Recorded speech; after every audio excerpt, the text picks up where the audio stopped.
how y'all doing? My name is Deborah, and when I originally wrote all this stuff down yesterday, I thought this was gonna be short, but I'm looking at my new notes and I don't think it will be. But today we're gonna be talking about the final episodes of Legend of Fuyao from episode 57 to 66, and I'm gonna be doing two-part reviews. So this review is just for the final episodes. Then I'm gonna do a total review, a different video with my total thoughts about the drama as a whole, etc and etc. But now we're just gonna focus on the last episode. I'm gonna tell you my theory on the end, because I see a lot of people asking questions on the end, and at the beginning I had one theory, but as I rewatched it today, I think my theory has changed a little bit. So I'll tell you all about that as we go on, but without further ado, let's get into it. If you're new here, hello. If you're not new here, you're watching my review for the second time, for the third time, for the fourth time, and you haven't subscribed, I am judging you. Why haven't you subscribed and you're back again? Come on now, hit that subscribe button. So I'm gonna tell you my thoughts about this week, the things I love, the things I hated, my total review as a whole, my favorite scene, my favorite quote, as I always do. I'm really excited. Fuyao is finally done. I think I'm still in a moment of disbelief, but without further ado, let's check this out. Let's go. Yeah. I'm really happy that the Zhang arc went by really fast. We didn't waste time on that. I wish that it had ended at episode 58, and I know, hold on, let me explain myself. I know if it had ended at episode 58, many people will probably not have been happy because there's so many loose ends we haven't tied. But episode 58 was just such a complete, perfect episode. How she got her crown and she got her identity back as the queen of the kingdom and stuff, the Zhang kingdom and stuff, and it was just such a fulfilling episode that made me so happy. At the end when she was crowned queen and she turned around with her staff and everything, it just made me so hyped and happy that I was done with the drama at that time, and I was just like, if this drama ends now, I promise you I will not be mad. I won't mind that there's so many things we haven't yet resolved just because of how perfect episode 58 was. Was that just me, or was there anyone else out there that really liked episode 58? So it was just really fulfilling to see her get her name back and her identity back and know about her past and get her memories back. Something else that was really funny was that I loved was sneaky wuji putting in the proposal in there telling her during the coronation with all the court officials in attendance that he wants to form an eternal alliance with her. I'm so done with wuji. There's this Tumblr post that I saw. I'm gonna put a picture here for you guys to see, but it was just so funny and I couldn't agree more and stuff, or is it I couldn't agree less? I'm not sure which of the English sentences to use, but you get my point. But it was just too funny. I'm like, this is so accurate, it's not even funny. We thought Yehua was whipped till we met wuji. Wuji makes Yehua look like a chicken change. But anyway, keep on going. Something else that I really love is how the bad guys, the really crazy bad guys Pei Yuan and Wuji's senior brother slash cousin and stuff, how the bad guys were not killed by the good guys, they were killed by their slaves. This drama really did a good job of showcasing how you treat people right and they'll treat you right, and you reap what you sow. Something else I wanted to touch on this week is Wuji's parents are absolutely trash. All of them are trash. His mother, his real father, his royal father, the fake father, all of them are trash. I don't even want to go into the specifics of who did worse than worse or whose fault is it that we came to the stage that we all are. Everyone is trash. And that's just the bottom line. No excuses. You all have brains in this situation. It's not a matter of whose sin is worse than who. The innocent victims in this are Wuji and his aunt, who did nothing wrong apart from marrying the wrong person or being born to the wrong parents. And stuff. Those are the two victims of this useless parents and partners and stuff. So that's something else that I didn't want to touch on, so I'm not really going into that. I just wanted to say that trash, all of you, absolute trash.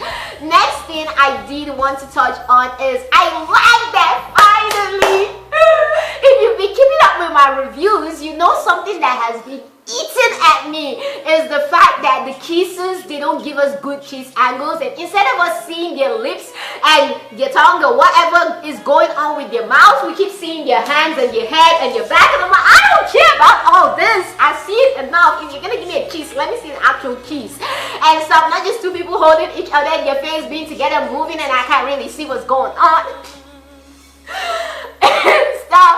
But finally, in episode 64, we got a close-up kiss, and we actually saw them kissing for like a few seconds before they went back to their nonsense angles again.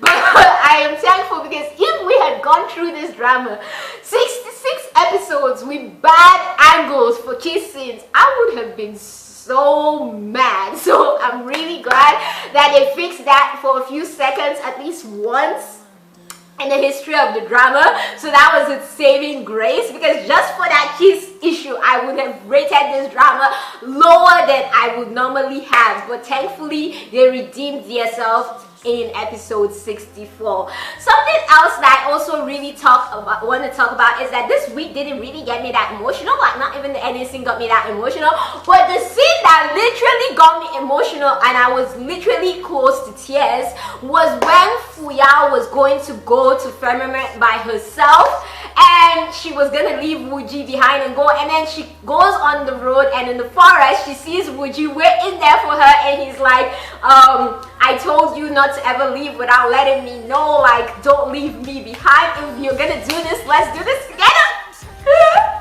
That scene was just so emotional. I'm like, oh my god, I love you, Wuji. That part was just so sweet and so emotional, and their whole speech, and then them wearing black, and this is so perfect.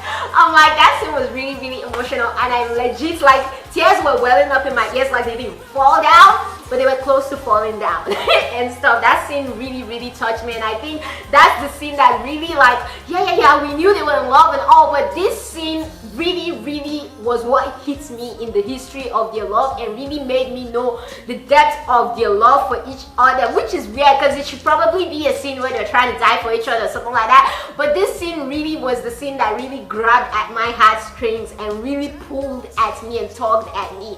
So I really liked that scene. Something else that I wanted to talk about this week is, am I the only one who wasn't really happy about Fuyao giving like 7 people the rights to also govern her country and stuff? Because if you are not new to my channel, then you know that one thing I hate with dramas is when the rich person abandons their money for the girl or for the guy or something like that, or you give up the crown for the girl. I absolutely hate when they do that in dramas and stuff. That's one reason why till today I'm not the biggest fan of Princess Hours. But I wasn't happy that she did that, but it wasn't as bad, because while she did give them powers to do the day-to-day running, she was still the queen. So she didn't just abandon her throne and give it to them and say, oh, here you are, rule the nation, because that would make sense since she has the phoenix spirituality and stuff. So she still needs to be a queen, even though she's just a queen for being there safe, and they're the ones really handling the matter. But I'm glad that she didn't give up everything, because that would have literally really ruined the drama for me, because that's like one of my biggest pet peeves with like dramas and stuff. In real life, I don't mind you doing that, but when I'm watching the drama, I don't want to see you do that for anybody. Okay, so that was something that slightly bugged me, but it wasn't so bad because she didn't totally abandon her throne. Next thing that I did want to talk about, I absolutely love when Doctor came back, like the 2 times they came. So the first time when he came to visit her with Zhang and stuff, when she got the throne, and he told her, I heard that there's somebody that's pretending to be me. I was just screaming, I'm like, Doctor, I absolutely love Lai Yi. Lai Yi was just awesome in this drama. Like, he's the breakout star for me in this drama. But I was screaming, I was so happy. And then next thing, when they went to Firmament, and I was really wishing that we would see them once more. I was so happy when they came to help Fuyao. And I absolutely love when Fuyao was giving her nonsense speech about how and wuji need to handle this by themselves and blah blah blah. It's their burden to carry. I love how Zhang, doctor, just abandoned her, ignored her, just literally walked away like, girlfriend, I was there before you were there. I knew him in this mortal world before you knew him. Has several seats, okay? And he just walked away, and I'm like, yes! I absolutely love Doctor for that scene. I love that till the end. Doctor, hateful Doctor, which me I call lovable Doctor, was lovable till the end. Like, he was the same person till the end. He didn't change. He didn't betray Wuji. I just absolutely love that. Like, this bromance of Wuji and Doctor definitely gives the Nirvana in Fire Wankai Huge Mei and Su, Prince Jingyan bromance around for their money. So I really love that scene. The scene I want to touch about is Wuji and his father, and him knowing or not knowing about his father being his father and him not being royal father's son. Like Wuji did say, it would have been really hypocritical for him not to have known that, or he would have really been a fool not to have noticed that he might not be his royal father's son. And if you did remember, in the beginning, he was searching for his aunt. Like, the reason why he wanted Fuyao to ask his aunt questions is because he wanted to find out the truth. Like, there was a truth he was searching for. He wanted to know what exactly it was that his aunt had that got her in the mess that led to the possible death or non-death of her daughter Lian Er. So Wuji did suspect right from the start that he was not his father's son, but like he said, the closer he got to the truth, the more scared he was to touch on it and accept it. Like, it's one thing to suspect that something's going on, it's another thing for you to be told directly. That's why he always wanted to hear it exactly from his mom. Isn't it the time that she was gonna tell him back at her palace, or the time where his dad killed himself and stuff and his mom called him up to the stand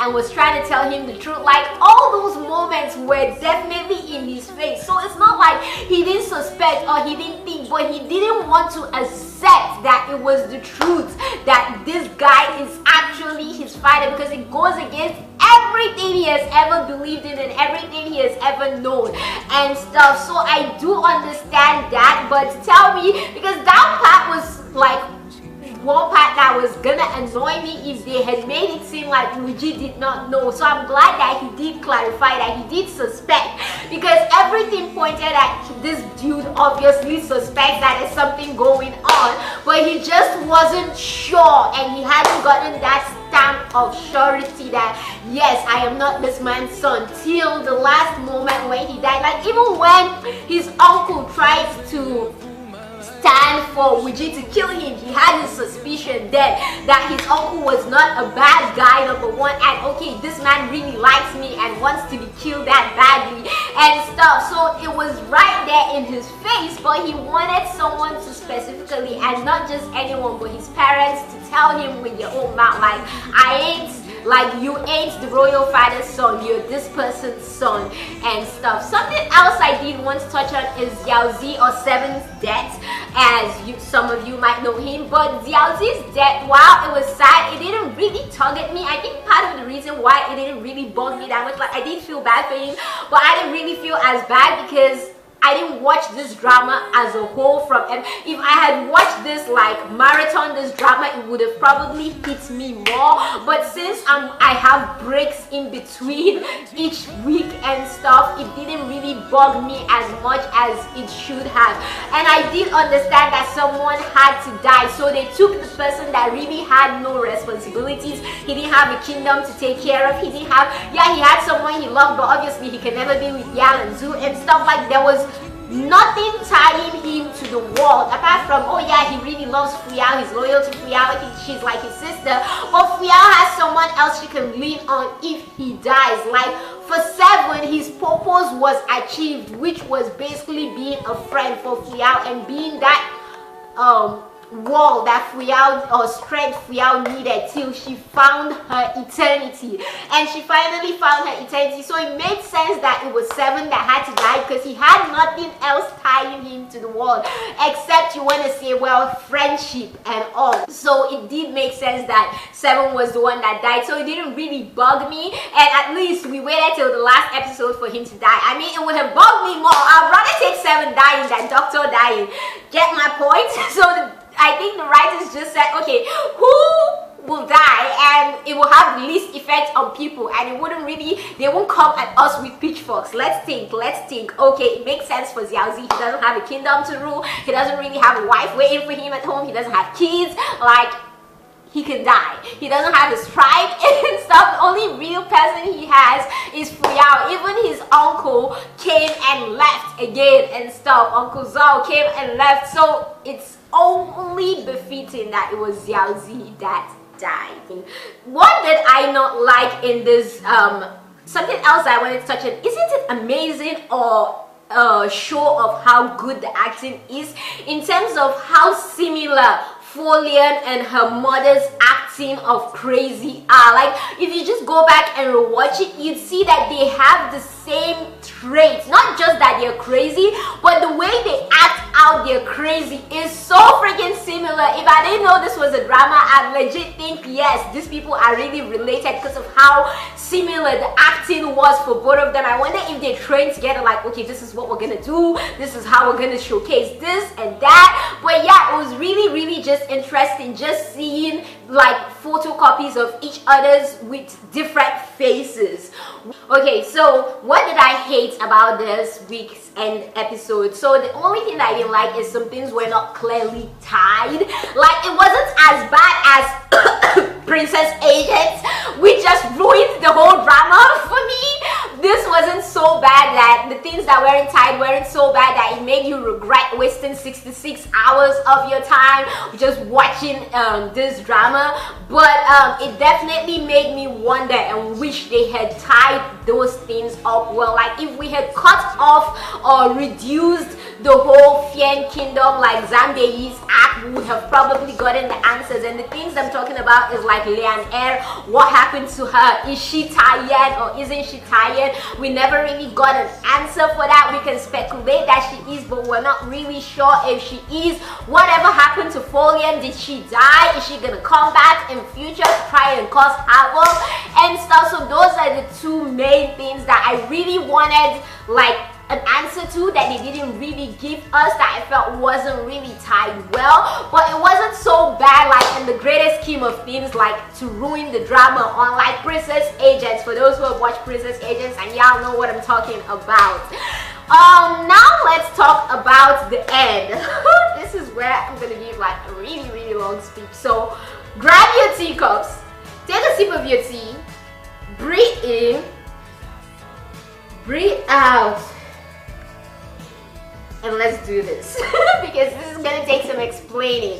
So in the beginning, when I watched this yesterday, my first thought of it was, okay, depending on how you see this, it's a bad good ending, and I'll explain as I go by. But then I rewatched it today. I really wanted to rewatch it and then dissect some things, some questions I had from my previous understanding, and I watched it today, and I think I see everything clearer now, and I'm gonna try and explain my thought thought process on what the ending is and like what I think it means, and let me know if you agree with me out there. Alright, so I'm gonna be looking at my notes for a while now because this is really, I wrote a long whole thing down.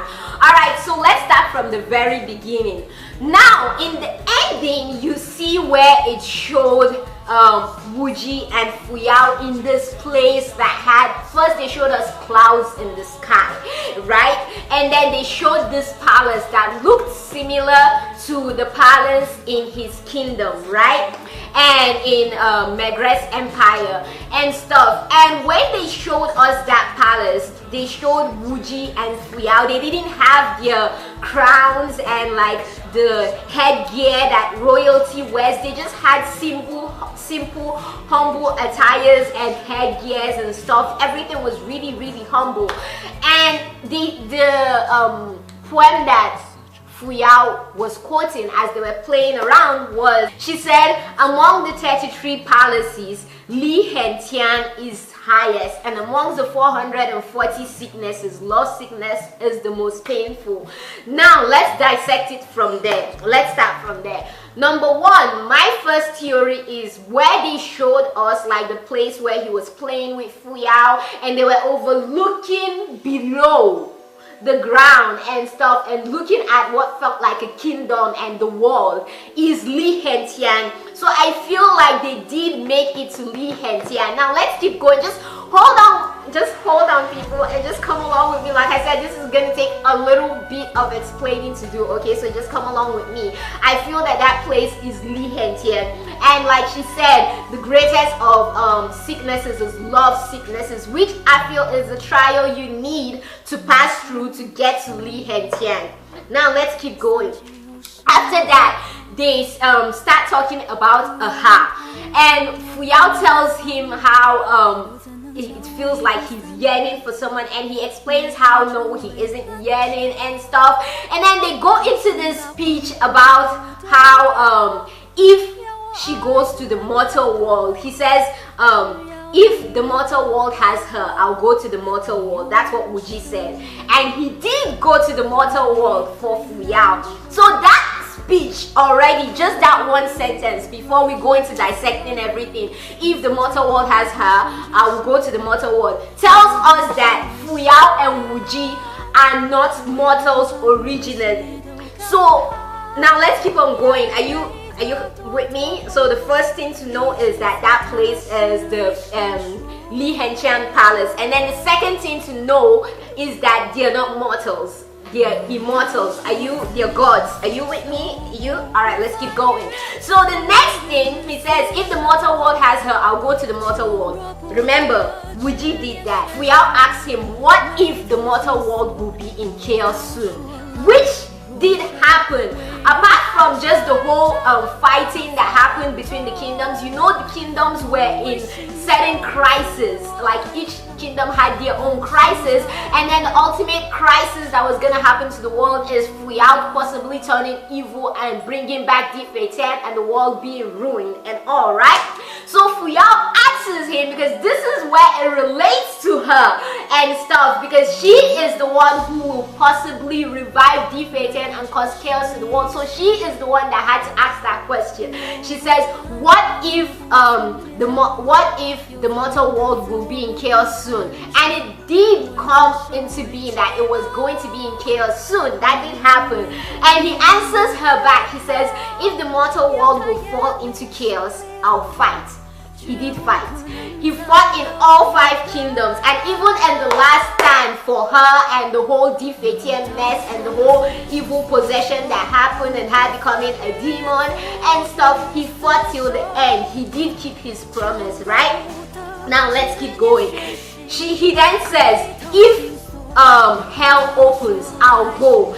And he did go to hell for her and stuff. Hell doesn't really have to be like where the demons and blah blah blah lives and all, because she was supposedly the ultimate demon and she did turn bad, and he went to the nether world for her, and I'll explain that part in a little bit also, but just hold on with me. I hope you're getting where I'm going and you're like following along with me very well and you're understanding what I'm saying. So now the important points to remember. Number one, they're in currently Li Heitian, right? They're immortal gods. He's promised her that he was going to go to the mortal world if she was going to be in the mortal world and find her, which he did. He promised her that if there was chaos in the world, mortal world where she was, he would fight, and he did. He also promised her that if she goes to hell, he will follow her, which he did till the end of the last bit of the minute, that he will go with her. Now let's keep going.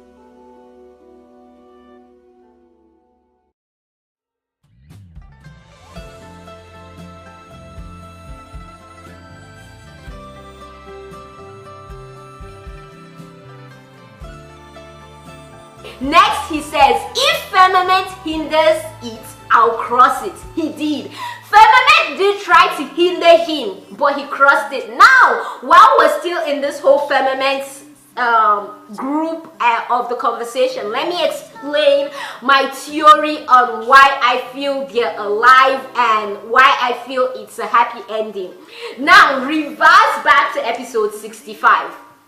In episode 65, when Wuji came to meet his teacher, when he told Fuyao to wait for him at that place where he created an illusion, which I'm going to get into, but remember this part very, very well, where he said he created an illusion of the palace that is in Megre's empire in firmament, right?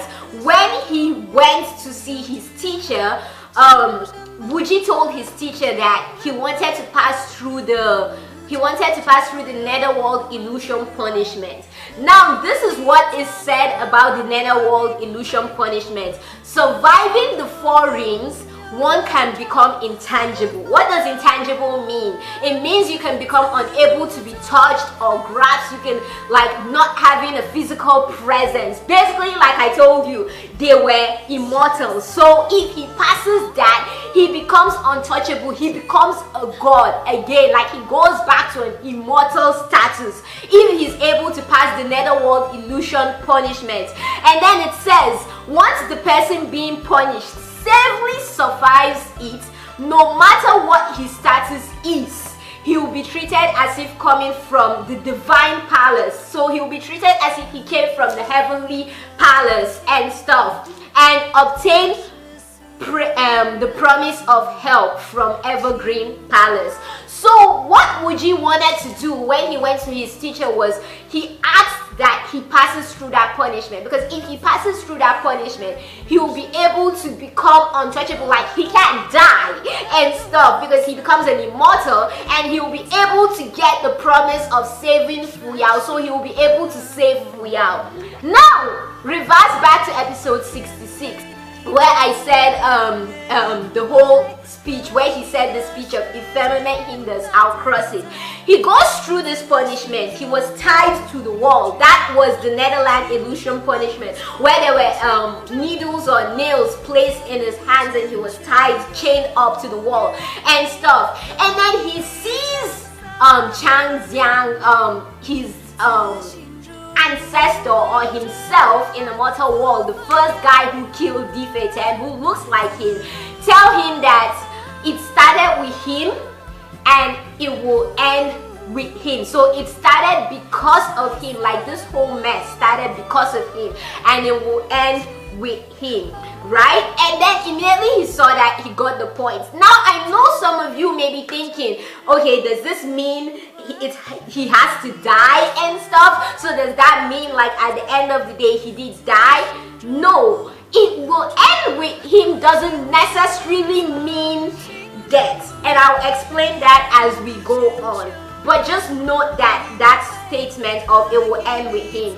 Now, going back on the whole Netherland punishment, he went through that punishment. He was tied and all, but he broke out of it. Remember when Taya and Fuyao were trying to break him, they couldn't. But what helped him break out of it was his love for Fuyao, and he was able to conquer that. So now that he has passed that stage, Wuji is basically untouchable. So Wuji is able to get his promise. So to tell me that after that Wuji dies makes no sense, because it cancels the whole purpose of him going through that Netherland punishment. So number one, that answers your question of Wuji didn't die and Fuyao didn't die because he passed that. Now, he said that what he wanted from passing that is the promise of Fuyao being saved and all. At the end of the day, when Fuyao was possessed by the demon, she broke her 5th seal and they went to where Difetian is. He got his promise answered and Fuyao was saved. She did stab herself and she was able to get rid of the demon. There's something that Wuji told his teacher. He said, the firmament exists for the world. If to save the world we have to kill one person, an innocent person, and someone who also is part of the world, then what is the use of the firmament which exists to save the world? Because if you're killing someone in the world, that's still like not saving the world, because that person, regardless of it being one person, is still a part of the world. So the firmament exists. The whole purpose of the firmament existing is for them to be able to overcome that trial that they were going through with Fuyao becoming the female goddess and all. I feel it's a heavenly trial, like I did tell you, they're immortals. So they went through that trial, and at the important part, his love for Fuyao brought her back to her senses and she was able to overcome the chains of being the demon, female demon. And like Wuji told her, in this world there will no longer be a female demon, but there will be Fuyao. Now remember where they said, or where the ancestor said that it began with me and it will end, it began because of me. It did begin because of him, because it was when he killed Difetian that Difetian's blood was able to enter the 5-colored stone, or create the 5-colored stone, that started this whole mess with Fuyao, and Fuyao possibly being the only one who can revive him and become the demon female. So it did become start because of him. Now how it ended with him is not his death, but his love was able to conquer the evil. So at the end of the day, his love is the with him that ended it, because it was with him when she held Wuji's hands that she was truly able to break loose from her demons and really remember her love together. There are 2 explanations for why we saw that land that looked like the 5 kingdoms / his kingdom, Megres Empire. The first explanation is just like he did say when he was in Firmament. He told Fuyao that he created this place that looks exactly like his home back at Megres Empire because he missed it. He trained and he was able to create this illusion, or create the palace here again with his powers. It's either he did the same thing, because what's stopping him from creating the world again and stuff that he so loved, or they were in heaven looking down at the world. So those are the 2 options, but that ending scene is definitely not the mortal world. It is definitely just from the conversation he was having with her, the way they were dressed and all. You can't tell me it was the Megres Empire, because they were not dressed as royals, they were dressed humble, and the way everything was set up with the clouds and the mist in the background, the fogginess below them and all, it was definitely heaven. It was Li Heiqian and all. And then the speech that he gave about, if she goes to the mortal world, I'll go with her. If there's chaos, I'll fight. If the firmament stops me. So it's basically telling us the story of everything that he did do. He kept his promise. So yes, firmament did try to stop him, but he did cross firmament, so he did cross it. They did survive at the end of the day in the mortal realm, and she did accept his proposal when he did ask her to marry him and all, and he promised to give her the world. And then they said what they hoped the world will be. Now, it's not what the world will be. You can hope, but we all know that it probably isn't going to happen that way, but it's what they hope for. And all what we should all hope for the 5 kingdoms after that. So that's that. The next thing, the last line that he made during his speech, the last promise he made, is if the forces, which is the mortal world, if the world gets mad at him, he'll cover it. Basically what he's saying, that if people, and he did do that, if people try to stop him from saving Fuyao and all, which, if you think about it, Wuji has been actually really selfish, because if Fuyao really could not be saved, this one person could have destroyed the world, and Wuji did not care. As long as she's not touched, like, let everyone else die. As long as she doesn't die, I don't care about you people. Stop. If you think about it that way, he's kind of selfish. But that's not the point of my message. My point is, he did do that. Like, when people, even Zhang told him, like, dude, are you sure you're gonna do this? He said he's gonna do this, like he's gonna break her seal. Like, nothing stopped him from choosing Fuyao as his end goal at the end of it all. So basically, to summarize it all for you guys, these are the important points you need to know. Number 1, they were immortals who came down on Earth on a trial. To be specific, Fuyao was the one who came down on Earth on a trial, and Wuji followed her. When he followed her, that was why he was able to go to firmament.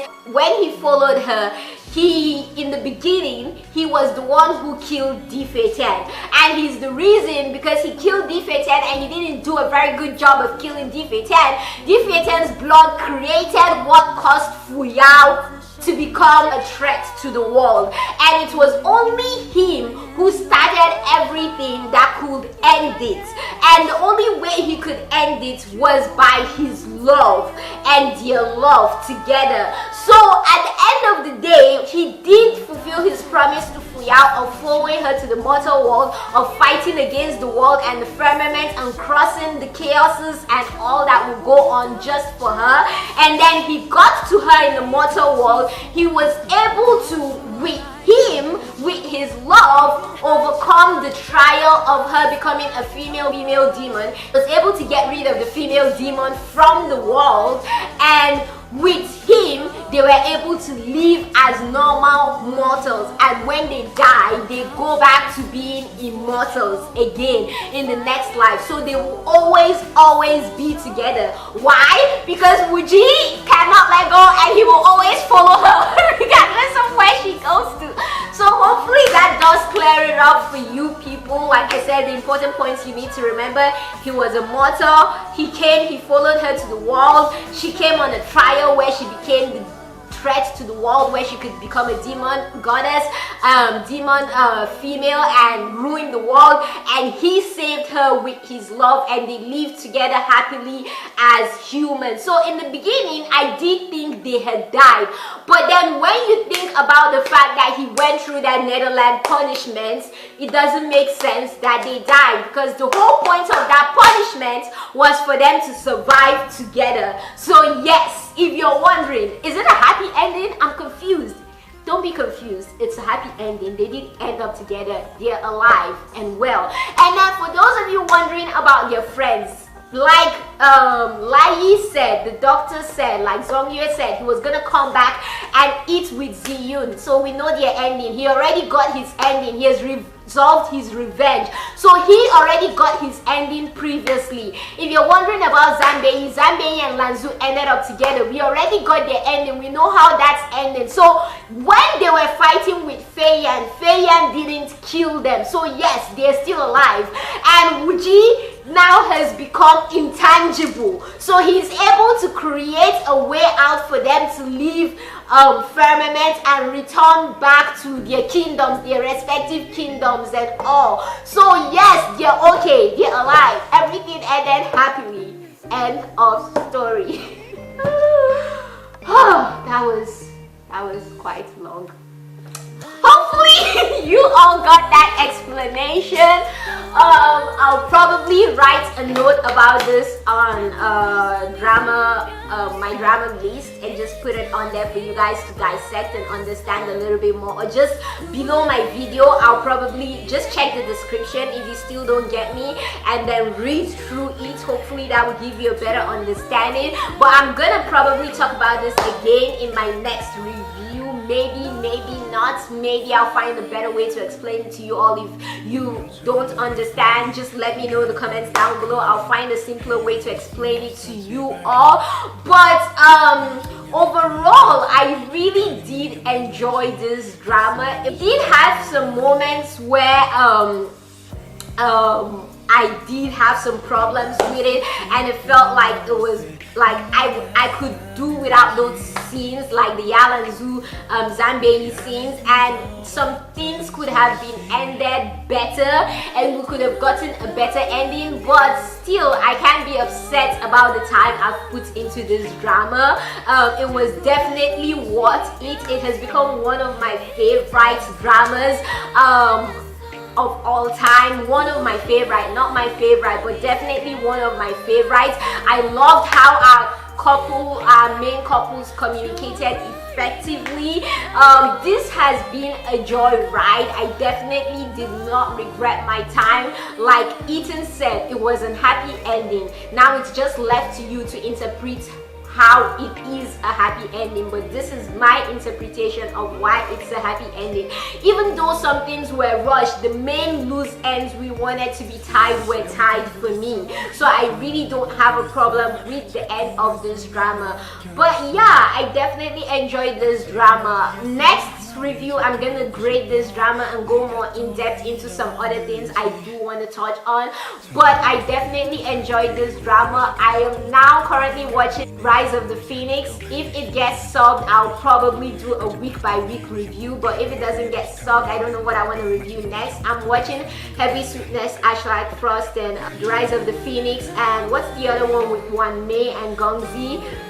Bloody Romance. So those are the 3 dramas I'm currently watching right now that I would recommend to you all if you're looking for something else to watch right now. But let me know your thoughts down below. Do you agree with my theory? Do you disagree with my theory? Did you understand my theory? If you didn't understand my theory, let me know down below, and I will try and arrange this and re-explain it in my next total review of Fuyao. But yeah, let me know your thoughts in the comments down below. Thank you for staying with me through this journey. It's been a long time coming, but we really did finish 66 episodes. I feel like I need to clap for myself, especially though I need to give myself a clap for finishing this. But yeah, let me know your thoughts down below, and if you haven't subscribed, hit that subscribe button so you don't miss my future reviews. Don't forget to give this video a like, don't forget to share, subscribe, and keep being awesome, beautiful people you are. From me to you all, I've got nothing but love for you. Stay awesome.